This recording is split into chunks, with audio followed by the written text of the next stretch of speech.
जिसकी नहीं थी किसी को भनक वो बनेंगे यूपी बीजेपी के अध्यक्ष। जी हाँ, उत्तर प्रदेश का अगला बीजेपी अध्यक्ष कौन होगा, इस सवाल के जवाब का हर किसी को बेसब्री से इंतजार है।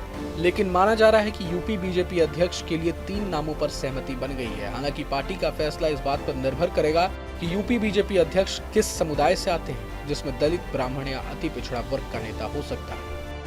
मीडिया रिपोर्ट्स की माने तो इस दौड़ में सबसे आगे पूर्वी यूपी से एक एमएलसी और पूर्व सांसद हैं जो दलित नेता हैं। दूसरा, गांधी परिवार के गढ़ अमेठी से एक वरिष्ठ ब्राह्मण पदाधिकारी हैं।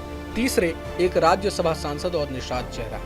दलित नेता की मांग करने वाले इस 2024 के लोकसभा चुनाव में समुदाय द्वारा समाजवादी पार्टी की ओर किए जा रहे रुझान को रोकने के एक तरीके के रूप में दिख रहे हैं।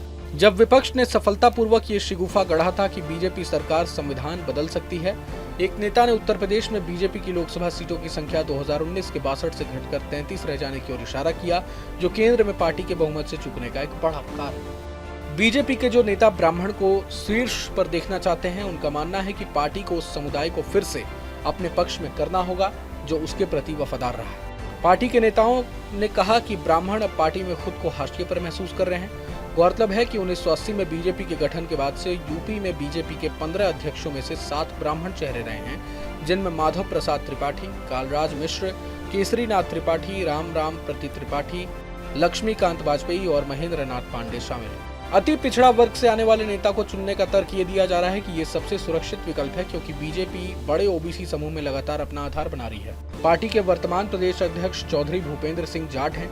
उन्होंने 24 के लोकसभा चुनाव में पार्टी का नेतृत्व किया था। इससे पहले कुर्मी नेता स्वतंत्र देव सिंह ने 22 के विधानसभा चुनाव में बीजेपी का नेतृत्व किया था और उससे भी पहले 2017 में ओबीसी नेता केशव प्रसाद मौर्य के नेतृत्व में बीजेपी यूपी में सत्ता में आई थी। मौर्य को उप मुख्यमंत्री बनाए जाने के बाद जातिगत समीकरणों को संतुलित करते हुए महेंद्र नाथ पांडे ने अध्यक्ष पद संभाला था। वहीं योगी आदित्यनाथ के रूप में बीजेपी के पास एक ठाकुर सीएम है, जिसका अर्थ निकाला जा रहा है कि यूपी बीजेपी अध्यक्ष राजपूत समुदाय से नहीं होगा। राज्य बीजेपी अध्यक्षों का चुनाव पार्टी के नए राष्ट्रीय अध्यक्ष के चयन की दिशा में पहला कदम है। बीजेपी ने अब तक देश भर में अपनी 37 में से 15 राज्य इकाइयों के नए पार्टी अध्यक्षों की घोषणा कर दी है।